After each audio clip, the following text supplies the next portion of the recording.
as we have special coverage this morning of these multiple fires burning across LA County.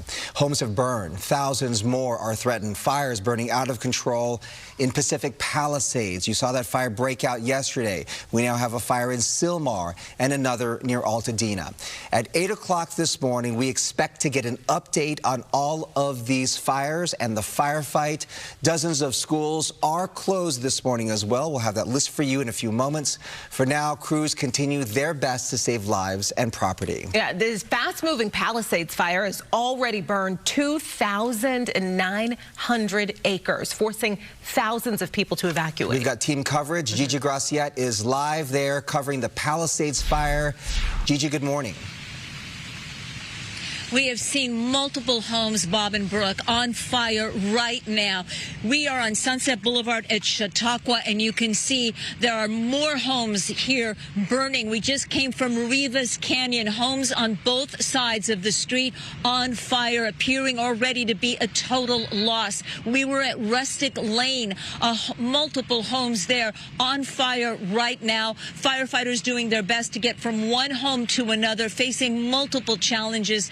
The biggest, of course, are these winds. They are erratic, they are strong, and they are pushing the ember. The ember cast is flying anywhere from a mile to 5 miles away, causing even more fires, spot fires. We drove up Sunset Boulevard from the 405 freeway, and I can tell you both sides of the street are burning. There are trees down everywhere, making it very challenging, even for fire vehicles to go around. If you don't have your high beams on, you risk running right into a tree. It is very dark. There is no power, and the hillsides are just lit up with flames. As Brooke mentioned, over 2,900 acres. That number is expected to go up.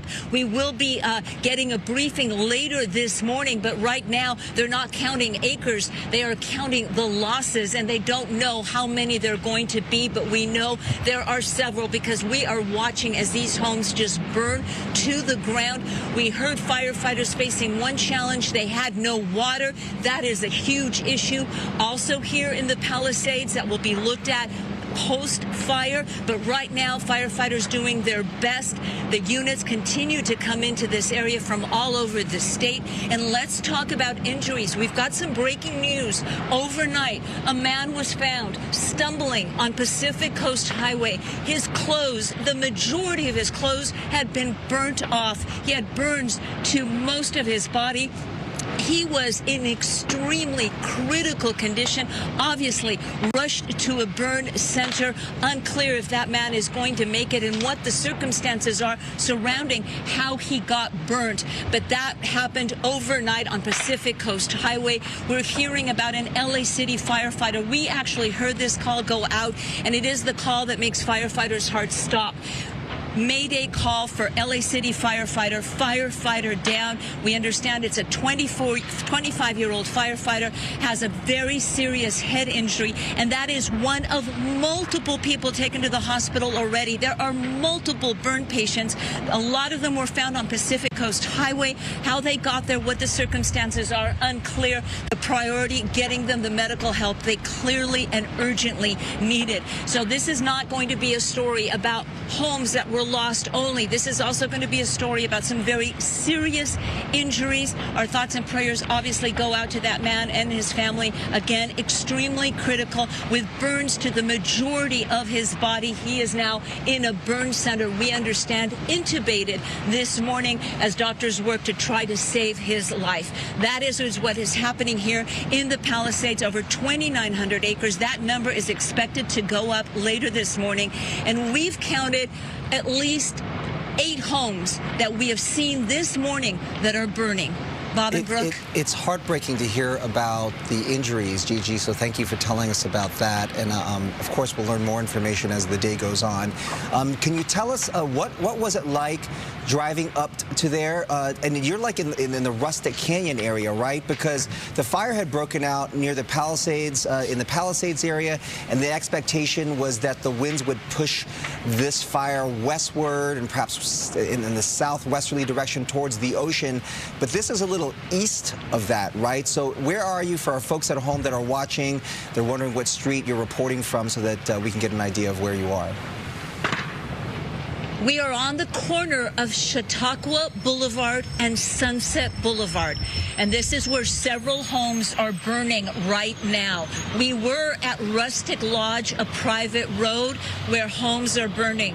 We were also on the corner of Rivas Canyon and Sunset Boulevard, where homes on both sides of the street of Rivas and on Sunset Boulevard are also burning. Another challenge, obviously firefighters have their radio communications, and that's how they're able to stay in touch. But a big challenge here is the internet connection, is cell connection. It is bad. It is spotty at best. We lost our signal earlier. We were unable to bring you those live images from Rivas Canyon. We'll bring them to you later because, of course, we shot them. But homes are burning throughout. Again, we're on the corner of Chautauqua Boulevard and Sunset Boulevard where homes are burning. And this is just one of 3 locations that we've stopped at within blocks of each other where we've seen homes actively burning, and sadly, a total loss.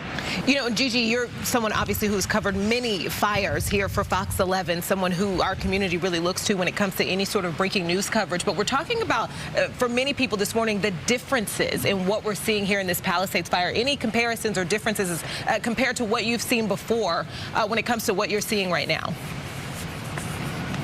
Well, Brooke, any firefighter will tell you that firefighting has changed dramatically in the last 10 years or so. They are seeing erratic fire behavior. Erratic was a word you never heard a firefighter used. Now it is commonplace. The wind is erratic. Just the fact that we're seeing a Santa Ana wind event of this magnitude in January, an extremely rare occasion, tells you the difficulty, the challenges that firefighters are facing. When I started fire coverage, there was a fire season. The Santa Anas usually hit around November, October. You expected to see fires. You expected to see the wind. Now firefighters will tell you fire season is year-round, and you are seeing it right now in January with this this is so rare, Brooke. Meteorologists will tell you. I'm sure Maria Quiban, Samara Khan will have more on how rare Santa Ana wind event is in the month of January. They're usually in November, in early December. We saw Camarillo. We saw all those homes lost there last month. That is typical of the Santa Anas. January is not typical. And this fire behavior, you're seeing those flames right now. We can feel the embers coming towards us, and we're across the street. This is a 4-lane street, Sunset Boulevard right here. That is being pushed, being fanned by the winds right now. Those embers, Brooke and Bob, they can fly anywhere from a mile to 5 miles away and start a whole new fire within the fire area. And that is the challenge that firefighters are facing this morning. You're talking about the differences, Gigi, and also what's interesting is that a couple of things. First of all, there was a new term that I learned, particularly dangerous situation is what the meteorologists are now calling it, the National Weather Service. That's a sort of a new phenomenon, at least for me. And then, you know, these are very powerful winds, but what's jarring, I think, about this fire is that, you know, you're talking about a fire on Sunset Boulevard. We're talking about a fire now. We saw the Malibu fire. Obviously, it burned homes in the Malibu area. We've covered that for many years.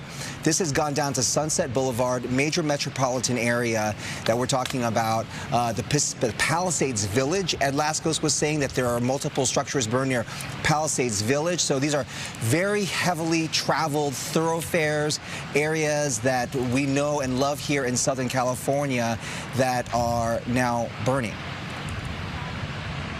And Bob, you know, there is a graphic that is being on social media that is being sent around. When I first saw it, I thought it was created by a meteorologist, someone at home warning people about the high winds. Much to my surprise, the seal of the National Weather Service is on it, and it's titled Life-Threatening and Destructive Windstorm. Those are very heavy words, and that was meant to warn people of what was happening. Life-threatening and destructive windstorm, extreme risk, take immediate action, and it listed the areas of concern for this fire. Now, this fire, we actually saw it when it broke out at 10:30 yesterday morning. I was on the 405 freeway. My photographer was too, and you could just see that black plume of smoke rising from the Palisades area. and it just grew and did not stop and has not stopped growing. Again, if you're just tuning into Good Day LA, we've been on the air round the clock. The Palisades Fire now growing to over 2,900 acres, and this is one of two fires. Mario Ramirez is live in the Sylmar area with another fire. I can tell you there are mandatory evacuation orders on that in that area, and they include Santa Clarita. I have friends that were evacuated at midnight last night come to my house. They live in Santa Clarita, which is a good distance from the Sylmar fire over the hill. But the way the winds were blowing, officials not taking any chances. They told people get out and get out now while the 5 freeway is still open. There's also the Eaton fire in Altadena as well. So, you know, and this wind event, Gigi, is not over. We appreciate your coverage. We will check in with you in just a bit.